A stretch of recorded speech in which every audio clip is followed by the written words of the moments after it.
एक भुयारी प्रवास भाग 26. सुशीलाच्या मनात आता हजार प्रश्न उभे राहिले होते. दोघेही जर ऋषिकुळात गेले होते, मग आश्रमाचं नक्की काय झालं ते तर आपल्याला गुरुवर्यांनी सांगितलंच नाही. एकदा गुरुवर्यांसोबत याविषयी बोलायची तिची खूप इच्छा होती, पण सध्या तिला शैवाकची काळजी वाटत होती. गेले 2 दिवस तो सतत नामस्मरण करत होता. पाणी नाही की भूक नाही, शरीरही इतर विधींसाठी थांबलं होतं. जणू नामस्मरणात त्याच्यासाठी काळ तिथेच थांबला होता. जेवण झालं, सर्व आवरून झालं, पण झोप येत नव्हती. तो आजही जेवायला आला नाही. तिची पावलं मंदिराकडे वळली. मंदिरात त्याच्या नामस्मरणाचा आवाज घुमत होता. तिचं मनही हे नामस्मरण ऐकून एका वेगळ्याच विश्वात तिला नेत होतं. ती त्याच्याजवळ जाऊन बसली.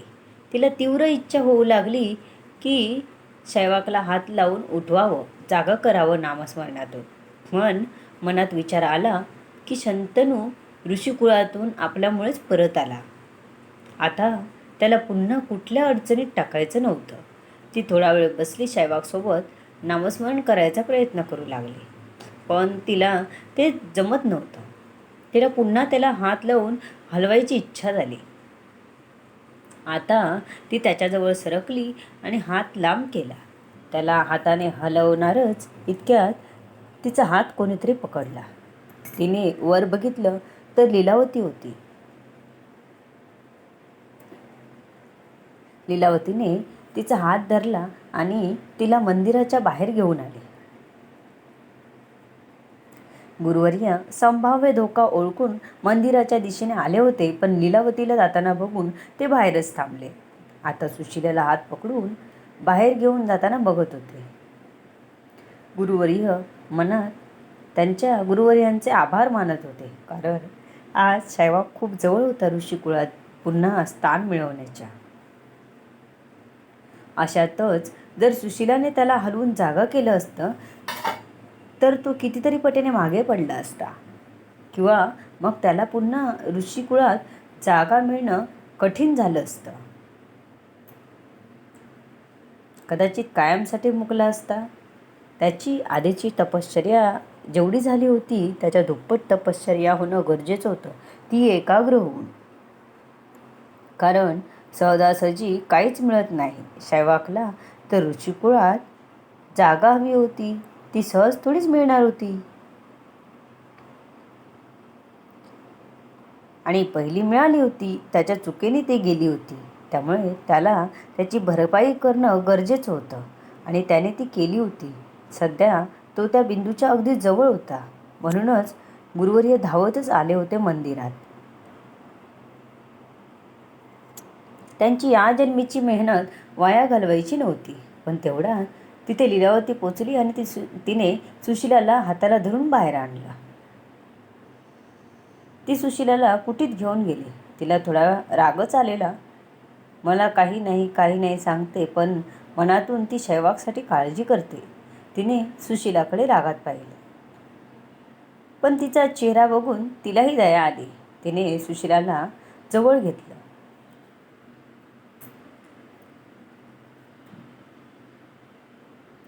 काय झालं? उदास नको राहू.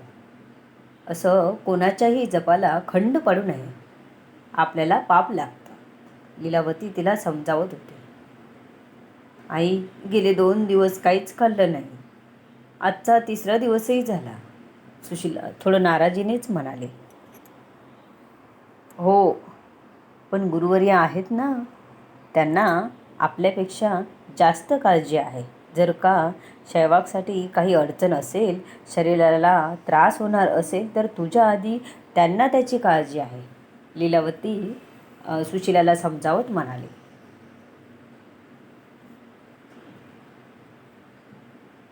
एवढ्या मोठ्या मुलीला ती ओरडूनही सांगू शकत नव्हती.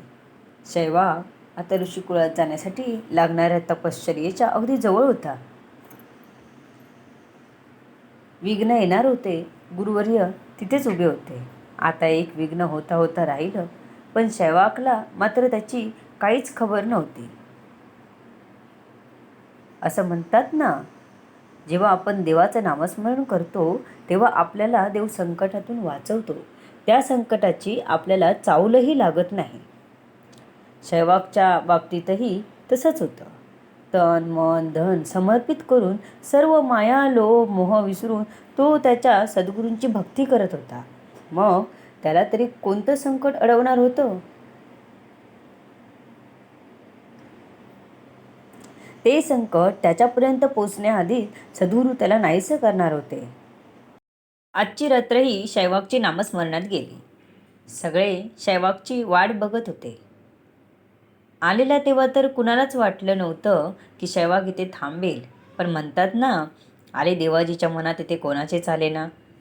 सर्व पूर्वसंचित असतं, ऋणानुबंध असतात. म्हणूनच तर शतकं उलटली तरी पुन्हा मेळ होतो. शैवागचंही पूर्वसंचित होतं. किती जन्म गेले, किती मरण आले, पण शेवटी वचनानुसार त्याला गुरुवर्यांची भेट झालीच. आणि मग इथून पुन्हा ऋषिकुळात जायची धडपड सुरू झाली. नामस्मरण काय हे त्याला माहीत नव्हतं, पण आज तोच शैवाग नामस्मरणात मग्न होता. तेही देहभान विसरून. हीच तर देवाची कृपा असते, जी आपल्याला सर्व वाईट गोष्टीतून बाहेर काढून खरा आनंद कशात आहे ते तो आपल्याला सहजतेने दाखवतो. आपली कृपादृष्टी ठेवतो.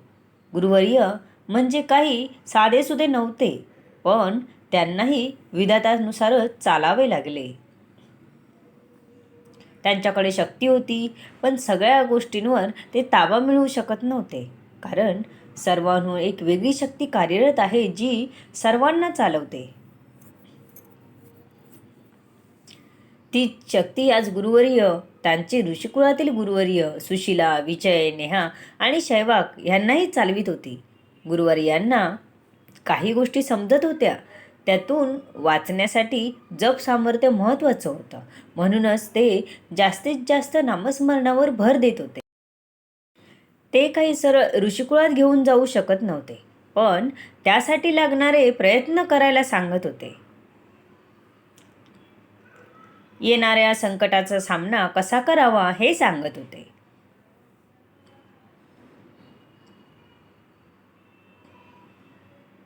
इकडे नेहाचं लग्न लावून द्यायचा हा पणच जणू तिच्या आईबाबांनी घेतला होता. हा मुलगा नाही आला पसंत, लगेच दुसरा. कधी हिला पसंत नसे मुलगा तर कधी मुलालाही. असं करत करत 20-25 स्थळं दाखवली तरी तिचं लग्न जमत नव्हतं. अगदीच जर सगळं जमलं तर काही ना काही कारणाने लग्न मोडत असे. नेहा ही कंटाळली होती या सगळ्याला. तिला तर घरातून पळून जावंसं वाटत होतं. एक झाला की दुसरा बघा नको वाटत होतं. कधीकधी तिच्या मनात विचार येई, आपल्या नशिबात तो वैरागीच नाही ना, म्हणून आपलं लग्न जमत नाही. आणि ठरलंच सगळं तर अगदी छोट्या छोट्या कारणाने मोडतं. ती आता वैराग्याची वाट बघत होती. आपण त्याच्याशी बोलून घेऊ असं ती मनातच ठरवत होती. पळून जावं तर नाव खराब होईल. परत मोठी बहीण होती, तिला काही त्रास होऊ नये. तिचं लग्न झालं होतं हा विचार तिच्या मनात येत होता. अशातच एक स्थळ आलं. दोघांची मनपसंत होऊन लग्न ठरलं आणि मग साखरपुडा नक्की झाला. आई बाबा बहीण आनंदी होते. ती भेटायला जात होती त्याला. तोही भेटायला येत होता. दोनदा भेटल्यावर त्याने तिसऱ्यांदा भेटायला बोलवलं. नेहा गेली. तिला काहीच अंदाज नव्हता. एका ठरलेल्या ठिकाणी आल्यावर तो आला. एका कट्ट्यावर बाजूबाजूला बसले, पण दोघांमध्ये अजूनही हवा तसा संवाद किंवा मोकळेपणा आला नव्हता. त्याच्याशी बोलताना नेहमीच नेहाला अवघडले पण जाणवे. तो मनापासून बोलतोय असं कधीच वाटलं नाही. ठरलेल्या वेळेत यायचं आणि शांतपणे फिरून जायचं एवढंच अजूनपर्यंत केलं होतं त्याने. नेहाने बोलायचा प्रयत्न केलाच तरी तो जास्त बोलत नव्हता. आजही तो थोडं अंतर ठेवून बसला होता. पण स्वतःहून काही बोलायला तोंड उघडलं होतं. मला तुझ्याशी काही बोलायचं आहे, तो म्हणाला. हां, बोला ना. नेहाला तू जास्त काही बोलेल ही अपेक्षा नव्हतीच. जास्तीत जास्त काय करते, पुढे काय करायचा विचार आहे किंवा मग मला ते करायचं आहे, वेळ हवा आहे असं काहीतरी सांगेल असं वाटत होतं. रोमॅन्टिक काही बोलेल किंवा विचारेल ही अपेक्षाच नव्हती तिची. माझं एका मुलीवर प्रेम आहे, पण आईवडील जबरदस्ती तुझ्याशी लग्न लावून देत आहेत. मी नकार दिला होता लग्नाला, पण आई खूपच ब्लॅकमेल करत होती. लग्न नाही केलं तर मी जीव देईन असं. माझा नाईलाज झाला आणि मग मी तुला होकार दिला. पण खरं सांगतो, आयुष्यात तिच्याशिवाय कुणाचाच विचार करू शकत नाही, जगूही शकत नाही. मी लग्नाशिवाय राहीन, पण तुझं आयुष्य माझ्यासोबत बर्बाद करू शकत नाही. कारण मी तुझ्यावर मनापासून कधीच प्रेम करू शकत नाही. त्याने मध्ये एकही पॉज न घेता तिला सर्व सांगितलं होतं. नेहाला शॉक बसला होता हे सगळं ऐकून. तिचं तोंड उघडंच राहिलं होतं. काय बोलावं हेही सुचत नव्हतं. का हे सगळं आपल्यासोबत होतं? इतके मुलगे बघितल्यावर एक पसंत आला. आई वडील इतके खुश होते, त्यांना काय सांगणार होती? त्यांचे चेहरे डोळ्यासमोर येत होते आणि त्या मुलाची चिडही येत होती. तिने त्याच्याकडे बघितलं. तो अजूनही काही बोलायच्या तयारीत होता, नेहाच्या भावनांशी देणं घेणं नसल्यासारखं.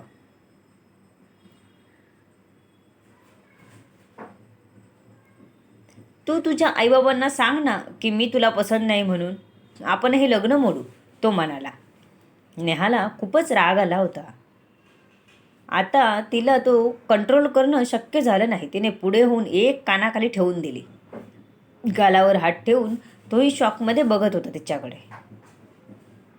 त्याला वाटलं होतं थोडं रागवेल आणि जाईल निघून. तेवढं सहन करायचं, परत कुठे आपल्याला भेटायचं आहे. लग्न म्हणजे काय वाटतं तुम्हाला? खेळ वाटतो का? आलं मनात पसंत सांगितलं, आलं मनात नाही सांगितलं, नक्की काय वाटतं? नेहा अजूनही रागात होती. डोळे लाल झाले होते. डोळ्यात थोडं पाणी होतं, पण ते खूप जास्त राग असल्यामुळे होतं. तिचा हात थरथर करत होता.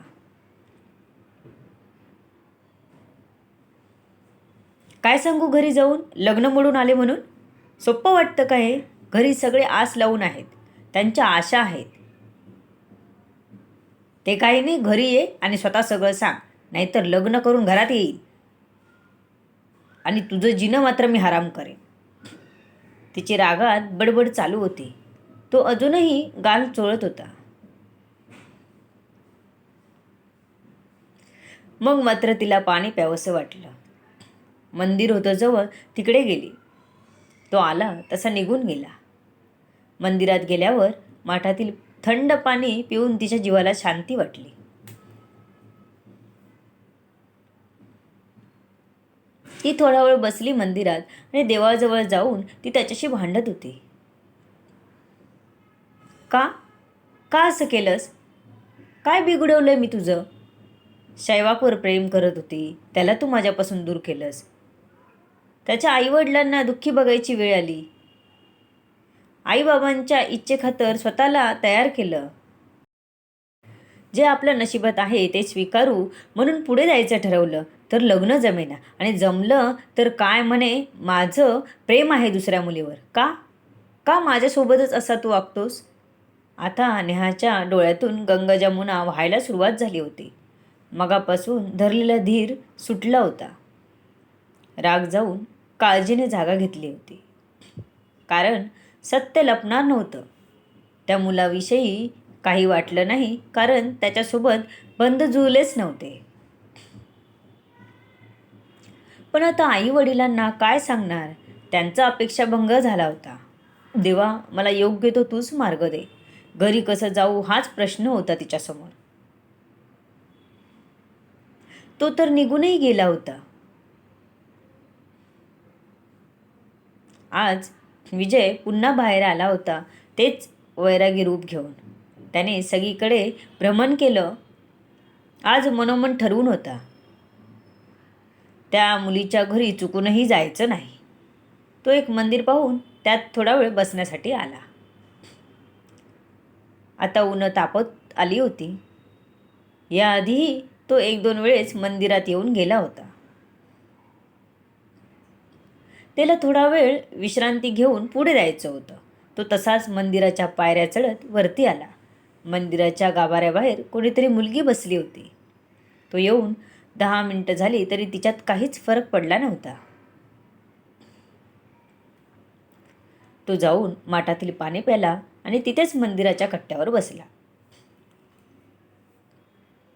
ती थोडा वेळ बसली आणि मग घरी जायला निघाली. डोळे पुसले, थोडे लाल झाले होते. स्वतःचा दुपट्टा सावरला आणि स्वतःला सावरत समजावत ती उठली.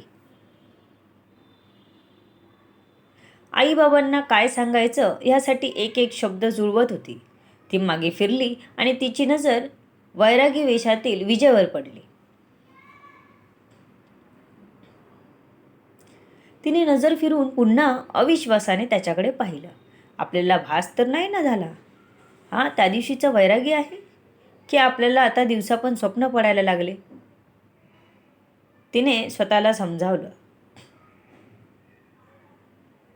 नेहा, आता तुला त्या वैराग्याचे पण भास व्हायला लागले. सावर स्वतःला. ती स्वतःशीच पुटपुटली. तिने पुन्हा विजयकडे पाहिलं. तेवढ्यात त्यानेही तिच्याकडे पाहिलं. तो तर उडालाच. हा मोठा शॉक होता त्याच्यासाठी. ही ते आपण हिचा विचार करता करता भास व्हायला लागले की काय? त्यालाही मनात भास होत आहेत असंच वाटलं. नेहा अजूनही त्यालाच बघत होती.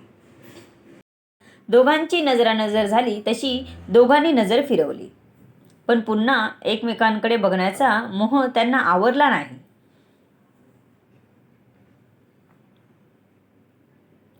तुम्ही माझा पिच्छा तर नाही ना करत? नेहाच्या या अनपेक्षित प्रश्नाने विजय भानावर आला. भास नसून सत्य आहे याची जाणीव झाली. आता तिच्या प्रश्नाने त्याला चांगलाच धक्का बसला होता. नाही नाही, तुमचा काहीतरी गैरसमज होतोय. तुम्हाला वाटतं तसं काहीच नाही. मला माहिती असतं तर कदाचित मी ते आलोही नसतो. मी आधीही या मंदिरात येऊन गेलोय, विजय गडबडत म्हणाला. नेहाला त्याच्या बोलण्यात विश्वास वाटला. पण मग काही दिवसांपूर्वी आपल्याला मागणी घातलेला हाच वैरागी आहे असं का वाटतंय आपल्याला? तुम्ही एकदा आमच्या घरी आला होता. मला मागणी घातली होती का? नेहाने आपल्या मनातली शंका बोलून दाखवली.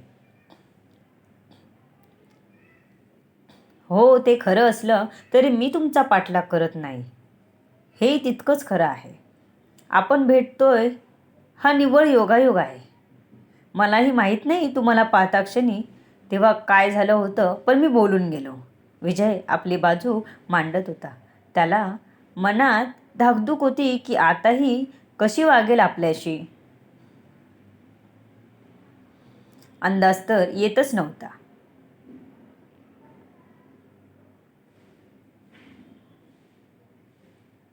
मग खरं खरं लग्न करायचं नाही, फक्त वाटलं म्हणून बोलून गेलात? सगळे पुरुष सारखे. आमच्या भावनांचा विचार कधी करता तुम्ही? नेहाला आता राग आला होता. तिचा पवित्र पाहून विजयची तर बोबडी वळली होती. हिला कसं समजवायचं आणि आताही असं का बोलते? मी तर सहज बोललो तिला वाईट वाटू नये म्हणून, पण ही तर काही वेगळंच बोलते. मला तुमच्याशी खरोखर लग्न करायचं आहे, पण तुझे आई वडील तयार होतील का? आणि तू तयार आहेस का? कोणती मुलगी वैरागी पुरुषाबरोबर लग्न करेल? तुझी इच्छा असेल तर मी तुझ्याशी लग्न करू शकतो. तुला राग येऊ नये आणि तुझा गैरसमज होऊ नये की मी तुझा पाठलाग वगैरे करतोय असा, म्हणून मी तुला बोललो, विजय समजावत म्हणाला. खरंच? मला सांगा, तुम्ही वैरागी वेश का धारण केला? नेहाला आता त्याच्याविषयी जाणून घ्यायचं कुतूहल जागं झालं होतं. हो, खरंच. हा वेश म्हणजे नुसता वेश नसून खरोखर आम्ही वैराग्य धारण करतो. आम्ही शिष्यत्व पत्करलेलं आहे. तुम्हाला जर वैराग्य प्राप्त असेल, तर मग तुम्ही मला मागणी घालायला नको होती, नाही का? नेहा त्याला खुचकपणे म्हणाली. हो, हे सत्य आहे. परंतु काही गोष्टी ह्या देवाकडून ठरवलेल्या असतात. म्हणूनच आपण पुन्हा भेटलो आणि त्या दिवसानंतर मी एकदाही तुला बघण्याचा, भेटण्याचा किंवा घरी येण्याचा प्रयत्न केला नाही, तरीही आपली भेट झाली. वाचताय ना? वाचत राहा. कमेंट करून सांगा, कसा वाटला आजचा पाठ. धन्यवाद.